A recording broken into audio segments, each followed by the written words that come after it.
Herzlich willkommen, mein Name ist Birgit Rusche-Hecker und ich begrüße dich zu meiner Light Up the World Tour.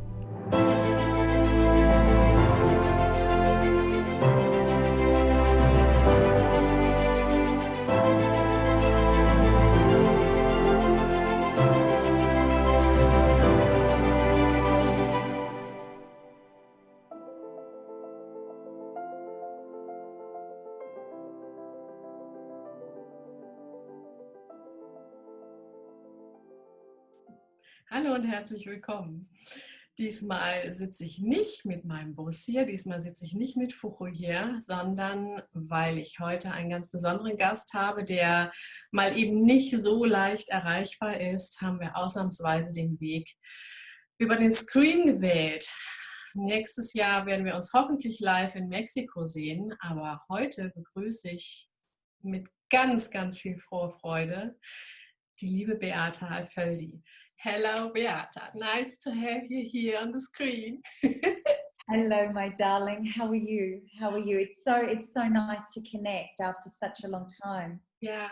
Thank you. Thank you for taking time and sharing your, well, how do you say it, your wisdom with us in these times, in these special times. Oh, thank you for asking me. Thank you for doing this work. As we were sharing before, it's so important for each of us to really have the courage to reveal who we are and reveal our own truth at the moment, so that the others can find us and we can find them. Béata, it would be great if you could introduce yourself. I'm a medicine woman. I'm a shamanic practitioner. I facilitate global retreats worldwide.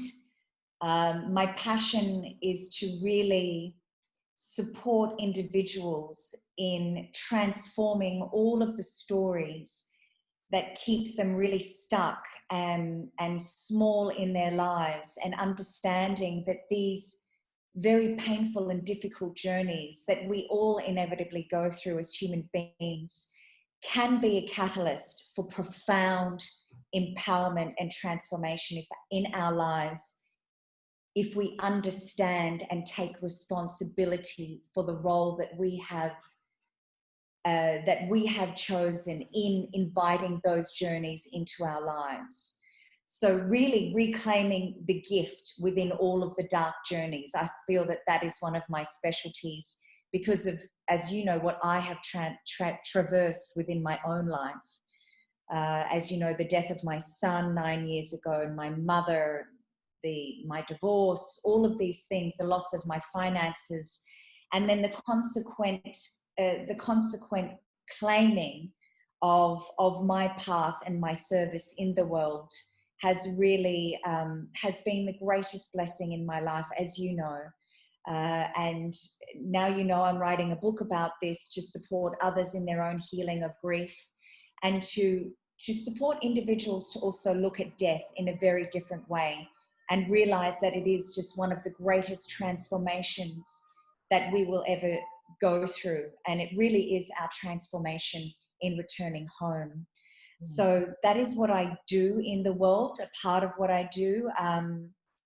And I feel very grateful that I can continue to connect with like-minded people, and people that feel and hear the call to come and work with me in order to realize their greatest potential. Thank you. I already had the honor to be part of many of your ceremonies. And I only can recommend it. It was amazing. And experience. It was so amazing to meet you there and have you there. And I know we're going to continue to connect, either in Mexico next year or in Europe somewhere next year. So we'll keep our lines of communication and the dreaming open, because I would love to come to Germany as well. Yeah. So let's keep that prayer alive, darling. Because the land I really feel every time I come back to the land in Europe, as you know, I'm here now, that my ancestors, you know, I'm Hungarian, just continue to celebrate and open doors for me, and the right people and the right connections, you know, continues to step forward. So I have a feeling that moving forward in my life, I'll be spending a lot more time here, that's for sure. So just tell us what's your mission in this life on earth? I think one of my main missions is to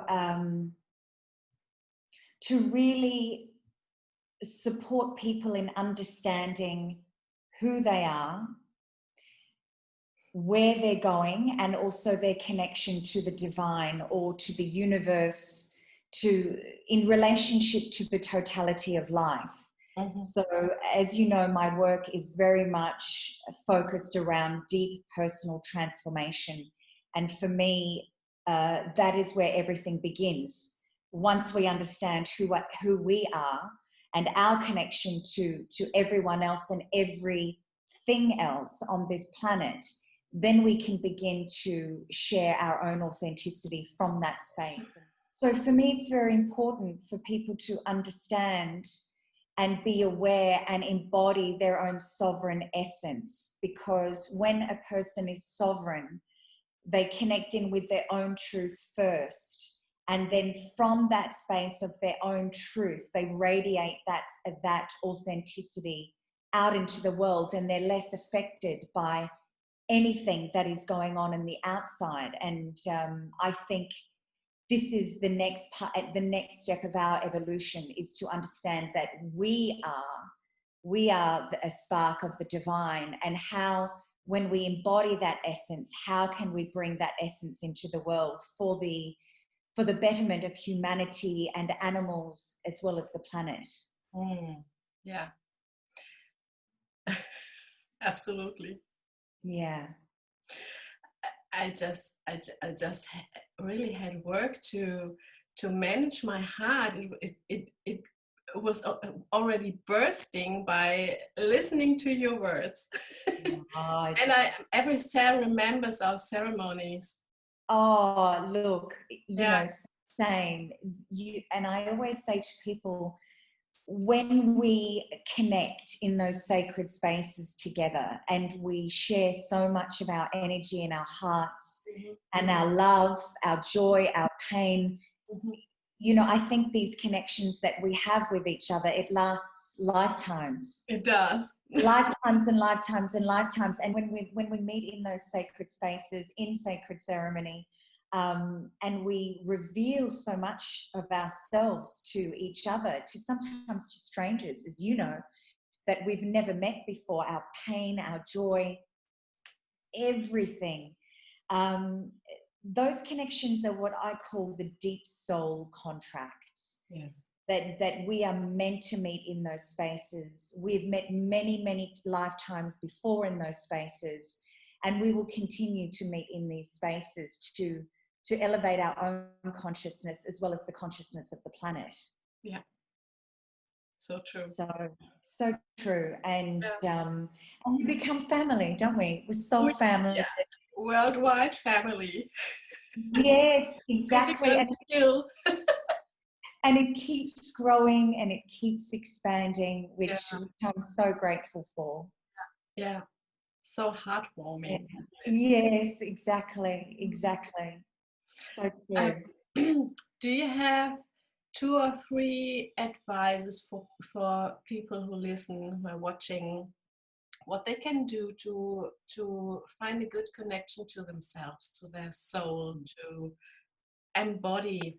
I'm saying to people that process of understanding that we are not separate from nature, that we are deeply connected to nature, is imperative right now in really grounding ourselves into the earth and onto the earth, because I find a lot of people on this path, on a spiritual path, are very much connected from the heart upwards, but they're not grounded. Mm-hmm. And right now, for each of us to realize our creative potential and to realize and actualize why we have come here, it is imperative that we stay very, very grounded to the earth and to the environment. And that means that we take care of our bodies. That means that we foster a daily practice, whatever that is, whether we do a daily practice of dancing and really embodying ourselves in that joy, or whether it's walking in nature or meditating. Right now, I'm really aware that how we align, and more importantly, what frequency we are aligning with, will continue to create not only our personal reality, but our collective reality. So for me, that's very important that we continue to embody and align with the frequency that we want to continue to create moving forward. Yeah. Yeah. I think it's very important that people learn how news or messages or everything, their spirit, their ears, their eyes, have to digest, that they feel the difference between the energy. So they can choose, I watch this movie or these news, or I go into the woods or go dancing or meet with friends and have a nice evening. Yes, I agree with you. Yeah. And I know that you're a person, you know, you and I are not people, and nobody that I know is a person that is into spiritual bypassing. So whilst I think it's very important to be aware and to do your own research and find your own truth in the enormous amount of information that we all have access to, thank goodness, with the invention of the internet, I think it's also very, very important to balance the information that we're receiving intellectually with the wisdom of our hearts. Yeah. And as you said, to keep on nourishing that joy and that connection with life, because at the end of the day, life always wins, and it will always win moving forward. And this is why we're here.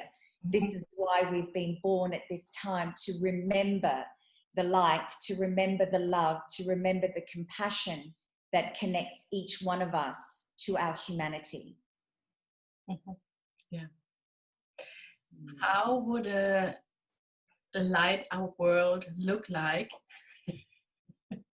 in your mind, in your heart? How would you describe it? What's your vision of this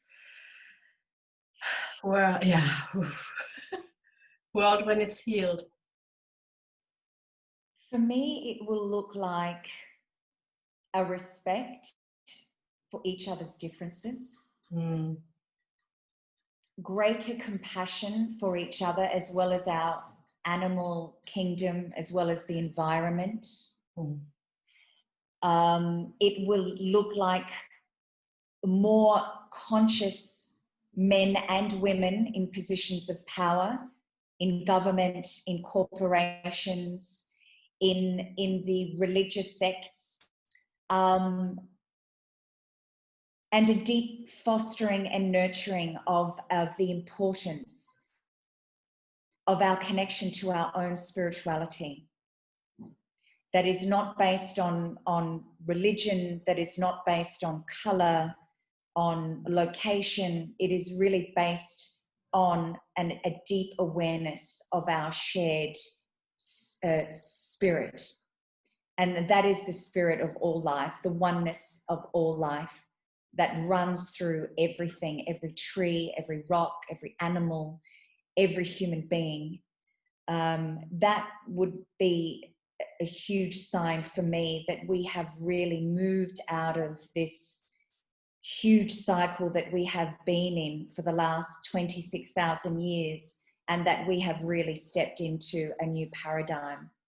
And I do believe that we will have choices along the way. So there will be some individuals that choose to stay in, to stay asleep, for want of a better word, or to stay in their own paradigm, which will be very much based on control and fear and separation. And then there will be others that choose to walk down a path together as brothers and sisters, as equals, where we are very, very much fostering change that is pro-life, that is pro each other's individuality, and the honoring of each individual's truth. And how can we come together in a way where we honor each person's truth to come to something that is far greater than one person could ever come up with? Yeah. Yes, the divine diversity. Yes. That Yes. makes it whole. Exactly. Mm-hmm. Exactly. Mm-hmm. So, and I know that we're headed in that direction, and I have seen visions of this, and I keep fostering that path forward for myself and for all the people that I come into contact with, Mm-hmm. which is why we're sharing today, you know, this beautiful soul connection and this alignment, not only in this life, but in many times before. Mm-hmm.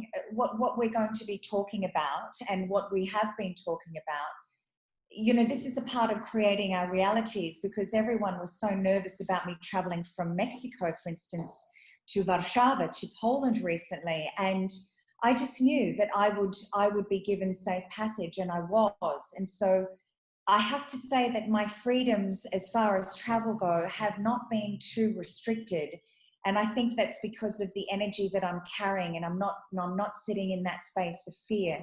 Mm-hmm. But yes, let's keep moving forward in our freedoms and in our liberties, and let's move through this very, what I would say was a profound awakening for those of us that have chosen this, and a realignment with each of our highest paths moving forward. And this is what I've seen, that this 2020 year has been an opportunity for each of us to really have the courage to remove all those connections and all those paths that were not completely aligned with us, mm-hmm. to really step into our full alignment, mm-hmm. with individuals and doorways and paths that are meant for us, you know? Yeah. Honoring the old, but really reclaiming the new, and having the courage to do that, to claiming our true path forward. Yeah, absolutely right. Mm. I agree. Yes, and you know, darling, and you know, people have been saying to me, but how can I let something go? You know, I work with a lot of women. How can I let this relationship go? Or how can I let this job go, or this house, or whatever it is? And I said, if you can come to that space of gratitude for the journey, and I mean real gratitude for that journey, for that person, for that home, for that job, and understand that we call that person or that job or that path into our lives, then we can move through and take responsibility in our part for anything. And I think for me, that is an empowered individual, a person that asks different questions, and more importantly, the right questions that will bring the right answers into our lives, rather than perpetuating a victim story, you know? Yeah. I remember my identification when I was in Portugal. I remember my identification with my pain, with my long life pain, and to make the difference between me and this pain. So it's not one. There's something in between, and I can separate from this story. I'm not the story. That was an enlightenment for me. It was just a short vision I had, and I felt it in every cell. And when you feel this, then there is nothing else can stick on this point where you feel the freedom. Exactly. And I so remember this moment for you on our retreat. And for me, I mean, not only was it such a profound gift to witness you in that moment, but also to see it literally changed your energetic structure and your awareness because of that embodied awareness that there is this story that we can carry around and over identify with us with, but the awareness that we are multidimensional beings, and who are we when we can sit back and realize that we are not our stories, we are so much more than that as a multidimensional human being. And for me to witness that and to see that awareness in you in that moment was everything about why I do this work. In a nutshell, you know, and then to see people embrace this and to continue to transform their lives and, you know, embrace freedom and their true values, which you've been doing. And I'm so happy to hear that you bought a camper van. Yay, sister. Here's to our freedom. Yeah. Amazing. Yeah. Amazing. Oh, thank you, Béata. Thank you for being part of my Light Up the World tour.